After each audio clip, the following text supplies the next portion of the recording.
new details tonight about a train accident we first told you during our 4 o'clock newscast. Take a look from our CBS Atlanta Sky Eye. You can see the accident totaled that red car. It all happened this afternoon where Highway 92 and Mosley Road cross over train tracks in Douglasville. CBS Atlanta's Steve Kiggins joins us from the train crossing tonight.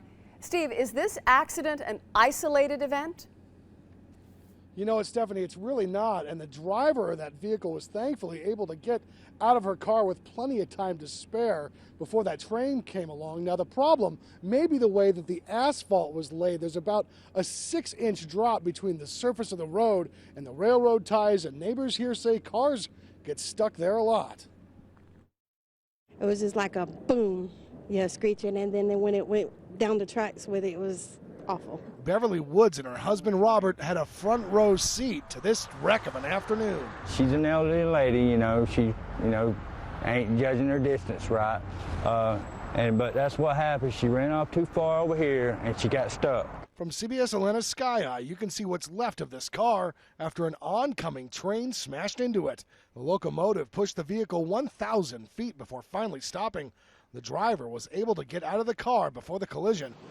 The neighbors say cars get stuck on the tracks all too often. We've been having truckers get stuck out here, vehicles getting stuck on the tracks. I've helped quite a few, maybe 4 or 5 people get off the tracks. Broad Street and Mosley Road is Douglasville's most accident-prone railroad crossing. Apart from several collisions in the past year, there have been 22 documented incidents of cars getting stuck on the tracks. Norfolk Southern repaved the crossing but left a considerable drop-off instead of a tapering slope. GDOT restriped the road, but Woods doesn't think that's enough to keep drivers on the road. No matter how much work they do, I think it's just people not aware of how far to turn. Beverly would rather see the crossing shut down before someone gets seriously hurt. I think they should close it up. If I was to see somebody get killed, I'd probably die myself.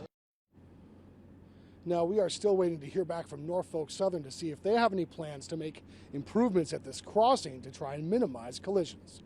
We are live in Douglasville. Steve Kiggins, CBS Atlanta News.